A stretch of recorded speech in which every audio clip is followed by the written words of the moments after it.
sound off for Chesterfield.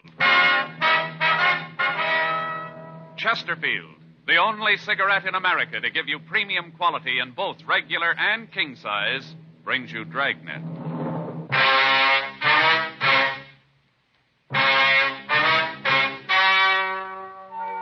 Ladies and gentlemen, the story you are about to hear is true. The names have been changed to protect the innocent.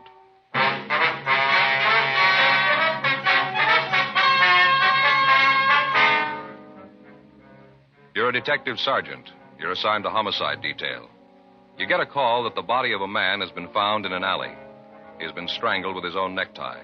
The body has been robbed. There's no lead to the killer. Your job, find him. Thousands are changing to Chesterfield, both regular and king size, because Chesterfield is the first and only cigarette to give you premium quality in both sizes. That means king-size Chesterfield contains tobaccos of better quality and higher price than any other king-size cigarette. It's the same fine tobacco as in regular Chesterfield, and there's enough to give you more than a 1/5 longer smoke. Yes, more than a 1/5 longer smoke from king-size Chesterfield. So remember, Chesterfield is the only cigarette to give you premium quality in both regular and king size. Buy 'em either way you like 'em. Premium quality Chesterfield, and much milder.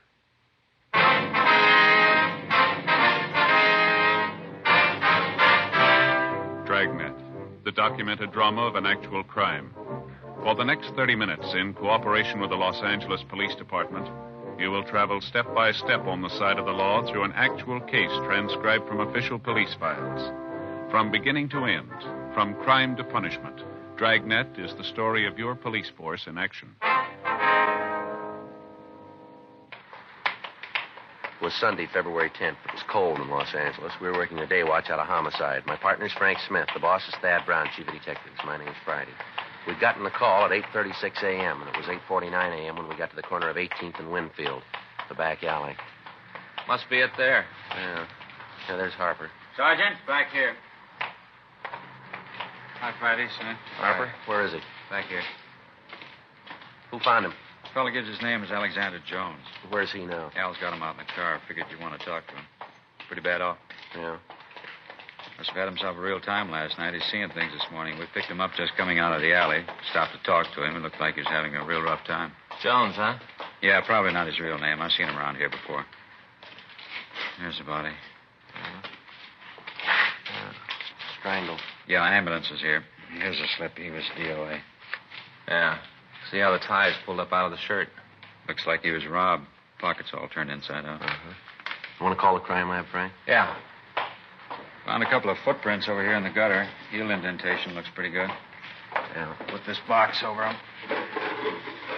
I don't know if they'll mean anything. Thought I'd better keep them for you, though. Mm-hmm. It's like the body was dragged back here, doesn't it? Marks in the dirt. Yeah. How about the neighborhood, Harper? Anybody around here see anything? Well, I don't know. There wasn't anybody on the streets when we picked up this Jones guy. Haven't had a chance to canvass the area. Didn't want to leave here, you know. Yeah. Well, we better call the office head and send out a couple of men. Call Lee. He'll be right out. Got him at home. He's sound asleep. Said he'd call the lab and have Alan bring the stuff out, and Lee'd come right here. How about the coroner? He's on his way. Well, I want to call the office, Frank, and get some help checking the stores around, see if anybody heard anything. I used the phone in the cigar store on the corner. Guy on there said he opened up about 7:15. Said he didn't know anything about it. Store's back door is right there. See the one with the cigar posters on it? Yeah. All right, come on. I'll call in, and then we can check some of the other places, huh? Right. I'll wait here, Sergeant, until the rest of them come. Fine, thanks, Harper. We'll be in the stores around the street side there. Okay. Let us know when Lee gets here, will you? Yeah. What do you think, Joe? Well, I don't know. The way he's dressed there, good clothes, look like he had money. Doesn't figure, does it? Yeah? What was he doing down here?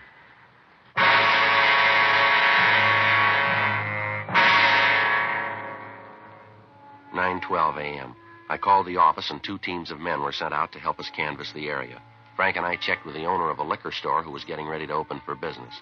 He told us that he'd come in early that morning to clean up his store and that he'd taken a load of trash out into the alley at about 8:25 a.m. But at that time, he hadn't seen the body. He went on to say, however, that it was possible that it might have been there, and he just didn't notice it. 9:26 a.m. Sergeant J. Allen and Lieutenant Lee Jones from the crime lab arrived and began collecting the physical evidence. The body and the surrounding area were photographed. Photographs were taken of the footprints that Officer Harper had found. They were compared with the shoes worn by the victim, but they didn't match. The coroner went through the dead man's pockets but found nothing. Everything had been removed, all his personal effects, if any. The crew from the crime lab went through the alley and found a wallet behind the garbage cans at the rear of the liquor store. There was no money in it, but other papers hadn't been disturbed. Driver's license, Social Security card, and several business cards in the wallet bore the name of Arthur McKinley. The description on the license matched that of the victim. Comparison of the thumbprint on the driver's license with those taken from the body matched.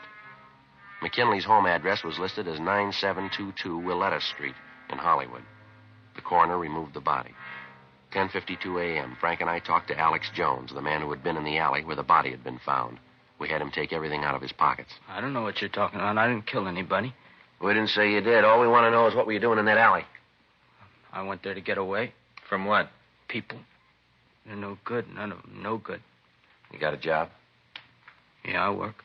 What do you do? Wash dishes sometimes. Pearl diver? No, sir. I'm no pearl diver. I'm a bartender. I don't feel so good. You got anything to drink around here? You know better than that, don't you? I didn't mean booze. Something cold. Feels like somebody's closed a valve in my head. Feels like it's going to blow apart. Isn't there something, anything, as long as it's cold? How about a Coke? Yeah, be fine. I'll get it for you. Want one, Joe? No, thanks. Mind if I go with you? Kind of stuffy in here. All right, come on. We'll all walk down. You ever been arrested, Alex? Yeah, a couple of times. Picked me up for being drunk. What's your real name, Alex? Stafford. Alex Stafford, that's the truth. Where are you from? Kansas. Mm-hmm. What are you doing out here? Figured that when I got out of the service, I'd come out here and go to work. Yeah? Got out here, spent a couple of days looking for a job, had my muster and out pay about $400. Figured I didn't have to go to work right away. Just a second.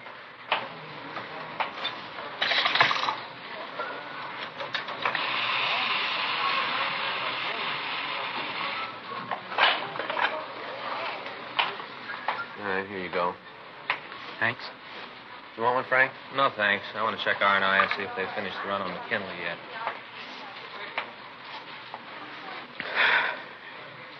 Sure cold. Tastes good. Feel better. That's fine. All right, let's go. Frank, see you back at the interrogation room. Okay, Joe. Want to stop at the office, give the coroner's office a call? Yeah. Like I was telling you, I figured that I didn't have to come up with a job right away, so I started to see the town. You know, try to find a place to work where I could maybe do some good. What? Where I could do some good. Where the tips would be good, you know, nice people. Mm-hmm. Well, I went around to the bars, talked to the bartenders, checking around. Each of the places I'd have a drink, you know, just to be sociable. Yeah? It wasn't long before my dough was gone. I was flat broke, kicked out of my room. We can't blame the landlady. She carried me for a couple of months. Finally said I had to go. All right, go ahead. What'd you mean when you said that you were running away from people? I got a job yesterday, washing dishes in a restaurant down on Spring. I worked like a dog. When I left last night, they paid me. I guess the boss knew I didn't have any money, no place to sleep. Yeah. I started to find a bed.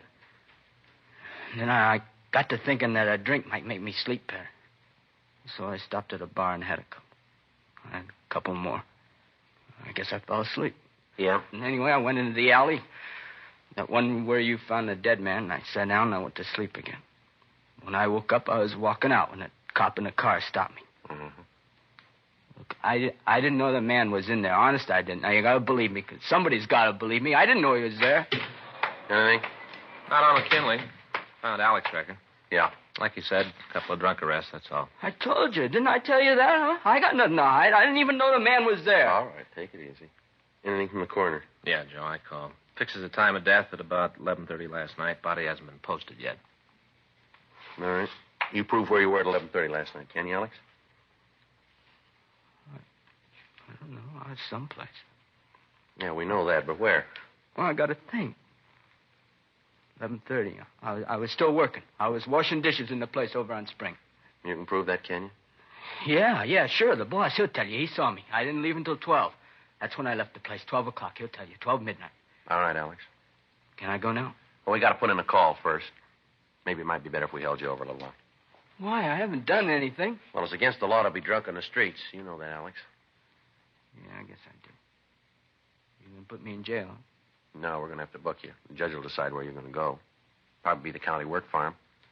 Yeah. It's probably better that way. Give me a chance to get off the booze. Well, I had it this time. Seeing those things. Just one thing, Sergeant? Yeah? I want to make sure you understand that you really believe me. What's that, Alex? I'm not a dishwasher. I'm a bartender.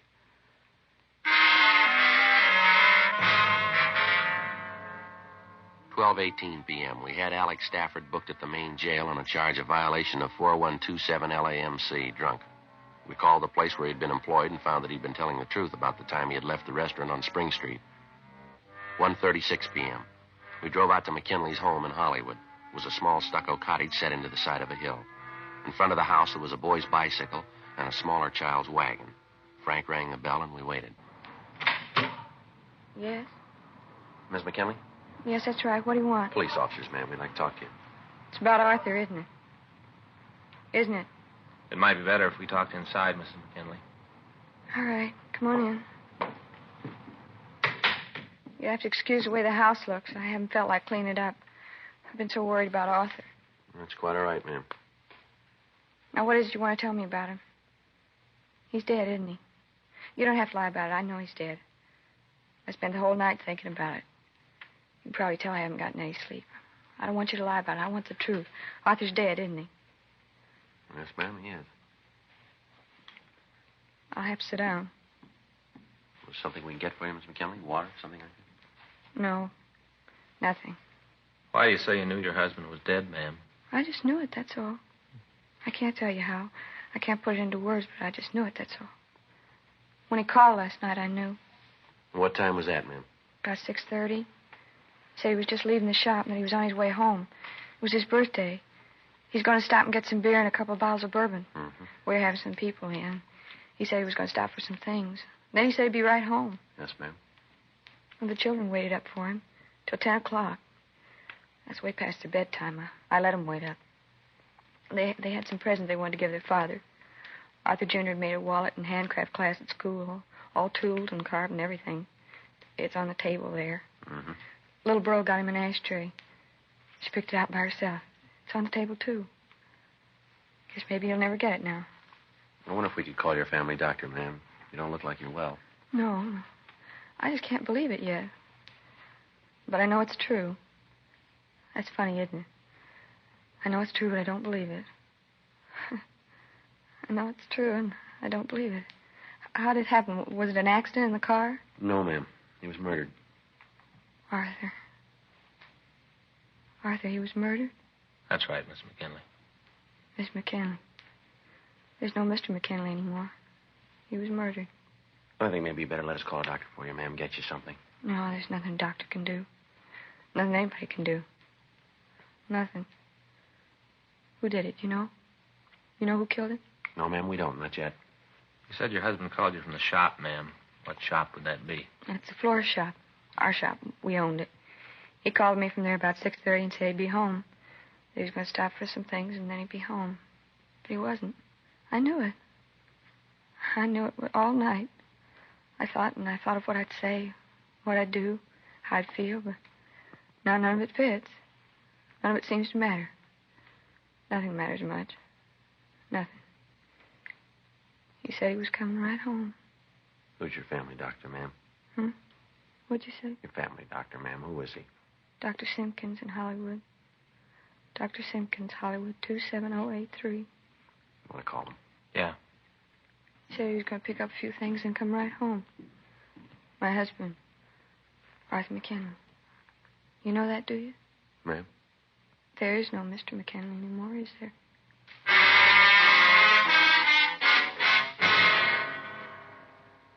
We called the McKinley family doctor. He arrived and gave Mrs. McKinley a sedative. Frank and I talked to her before it took effect. We asked her about her husband's friends, his business associates. She could give us no new leads.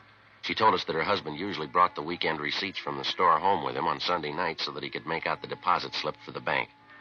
She said that he usually had about $300 to $400 on Sunday night. She gave us the name of the liquor store where he did business. 2:47 p.m. Frank and I drove out to the store. Gentlemen, what can I do for you? Mr. Kennedy? Night? Police officer, Mr. Kennedy. I'd like to ask you a couple of questions. Sure, anything to help the police. Nothing that I've done, is it? No, sir. It's about Arthur McKinley. He get home last night?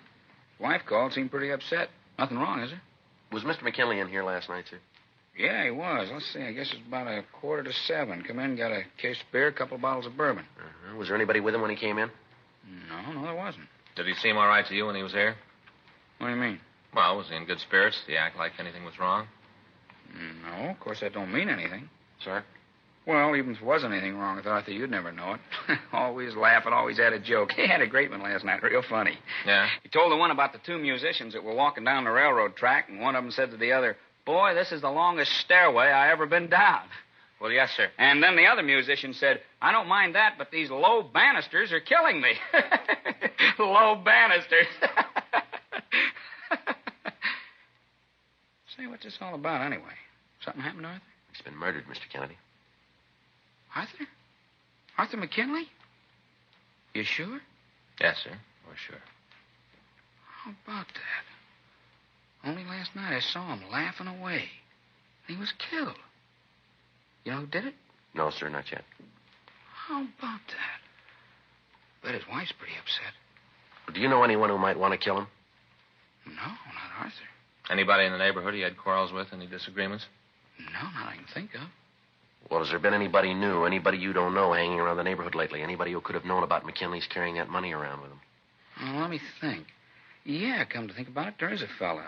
Seen him around the last couple of days. Matter of fact, I saw him last night when I helped Arthur carry the beer out to the car. Sure, that's where I saw him. Sir? He was in the car with Arthur.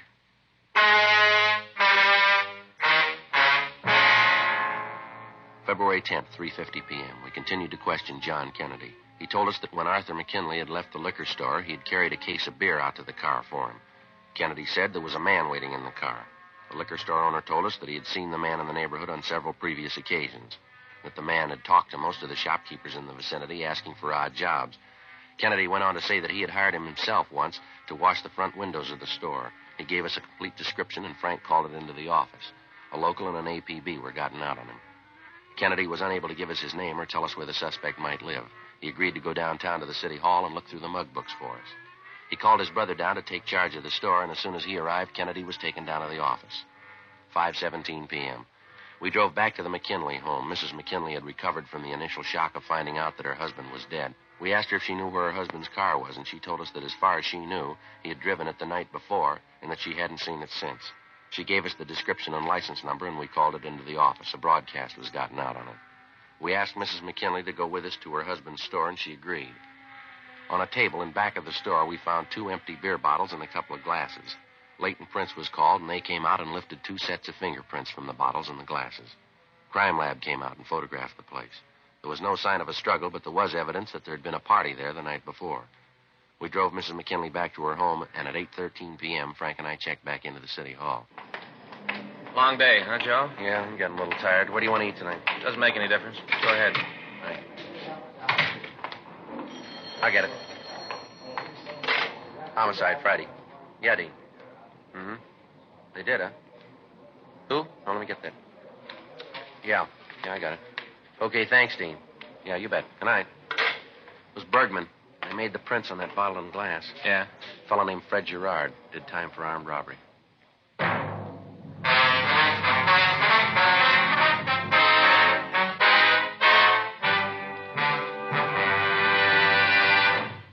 You are listening to Dragnet, the authentic story of your police force in action. We like to give you the facts about Chesterfield so you can be your own judge. Chesterfield is the first and only cigarette to give you premium quality in both regular and king size. Chesterfield is the first and only cigarette to tell you what it's made of. The world's best, kept tasty and fresh by pure and costly moistening agents. The best that money can buy. And Chesterfield cigarette paper is of the highest purity. Now, Chesterfield is the first and only cigarette to present this scientific evidence on the effects of smoking. Medical specialist is making regular bi-monthly examinations of a group of people from various walks of life. 45% of this group have smoked Chesterfields for an average of 10 years. He reports that he observed no adverse effects on the nose, throat, and sinuses of the group from smoking Chesterfield. Either way you like them, regular or king size, you'll find premium quality Chesterfields much milder.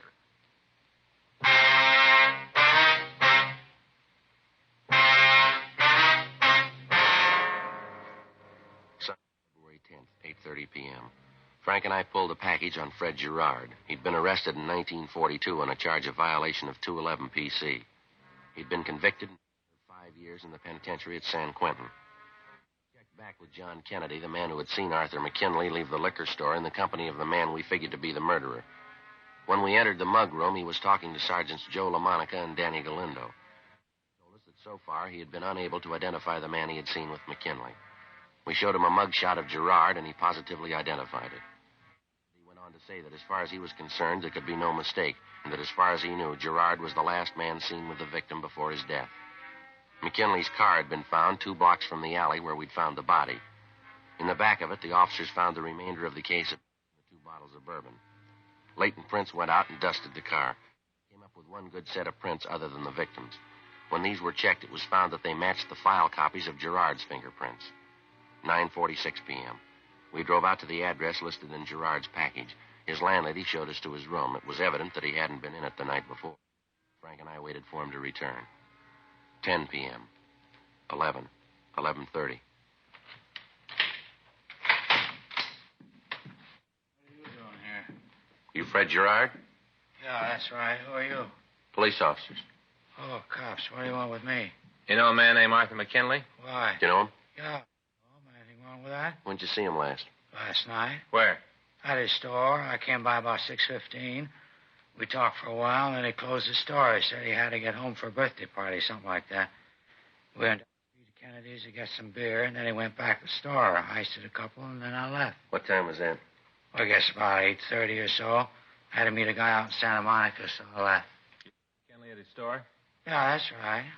Say, what's this all about? What are you giving me problems for? I haven't done anything. All right, take everything out of your pockets. Put it right down here. Look, you got no right to barge in. Tell me what to do. I'm clean. Then you got no reason for not cooperating. Well, I suppose not. Then take everything out of your pockets. Yeah. Keys. Your money in your wallet? Yeah. How much you got? I don't know. I have to count it. All right, count it. 5, 6, 7, 8. $8, I don't know. 56, 7, 8, 9, 92 cents. Canadian penny. Was there anybody with McKinley and you when you were drinking? No, just went in the back of the store to have a beer, a little talk. We got along pretty good. He used to hire me once in a while, clean up the store, sweep out, things like that. Yeah. Was he feeling all right when you left him? I guess so. I didn't ask him, but he didn't say anything about it. Just said he had to get home for a party. His wife would be hacked if he was late. I said I left at 9:15. You might ask Stu Bennett. He might be able to tell you something. Who's he? Owns a little grocery just down the street from McKinley. So you might know about McKinley? Yeah, he was there when I left. I was walking out when Mr. McKinley opened the door. Bennett was walking by. He said he had some things he wanted to talk to McKinley. When I left, Bennett went into the store. What's this all about, anyway? Something happened to McKinley? He's been murdered. Oh, no, kid. You're a nice guy. You figured I did it, huh? That's the way it looked. Yeah. Well, I did some time. I won't try to con you. You probably know all anyway. I wouldn't kill anybody, though. I'm going straight. I've been working every day since I got out. Mm-hmm. I'll tell you, though. Yeah. You might talk to Stu Bennett. He was with him.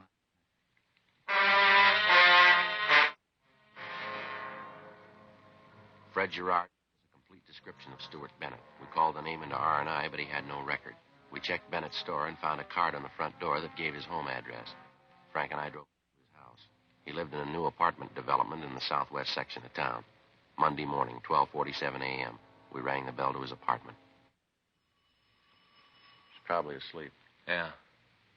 Want to try it again? No.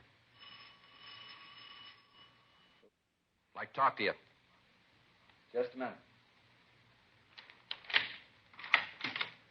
Yeah? Police officers. I'm Smith. This is my partner, Joe Friday. How do you do? Want to come in? Right. Well, what is it you wanted to talk to me about? You know a man named Arthur McKinley? Do you? I knew you'd find out. I knew it. I knew it right after it happened. Right away. All right, you want to get dressed? Yeah, all right. I came home last night after it happened. I thought about it. I thought and thought. I wanted to go and tell you about it. I knew that I'd done a terrible thing. Killed Arthur. Killed another human being. You got to understand one thing, Mr. Friday. What's that? It's important to me. I'm not a vicious man. Why'd you kill him? I stopped last night to talk to all of us getting together as sort of a pool. Hiring Fred to sort of take care of all the stores. That's what I went to see him about. I thought it'd be nice to have someone to take care of the stores, wash the windows, sweep up, and we'd all chip in and pay him. Sort of a pool, like I said. Yeah? We talked. Arthur wasn't too much in favor of the idea. Said he'd been thinking about giving Fred a regular job in the flower shop. Said things were real good with him. He thought he'd take on an assistant. Things were going real fine for him. You better get dressed. We'll go downtown. After I killed him, I took him out of the store, put him in an alley. Yeah?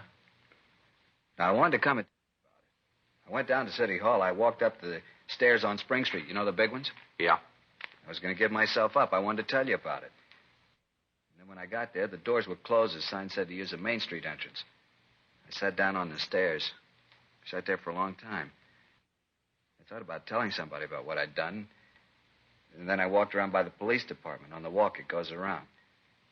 I looked into the window and saw the detective. I wanted to go right in and tell him about it. All right. Come on. Get your clothes on. Let's go. Now, that should prove it to you. What's that? I'm not a vicious man.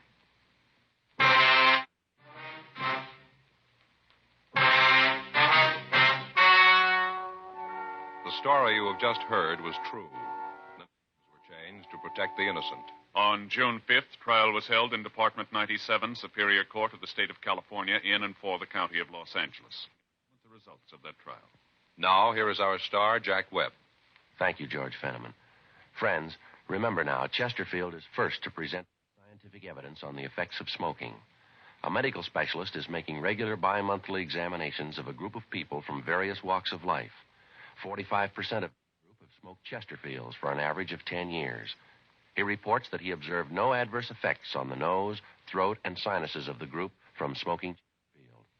Either way you like them, regular or king size, you'll find premium quality Chesterfields much milder.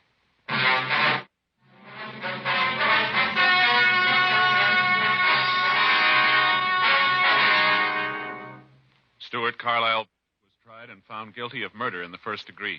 He is now serving his term in the state penitentiary, San Quentin, California. Murder in the first degree is punishable by death or by confinement in the state penitentiary for life.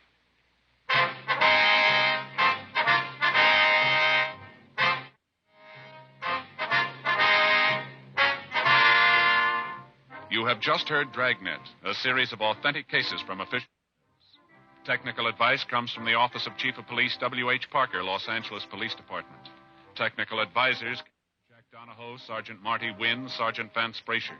Heard tonight were Ben Alexander, Eddie Firestone, Carolyn Jones, Herb Bygren. By John Robinson. Music by Walter Schumann. Hal Gibney speaking. Sound off for Chesterfield.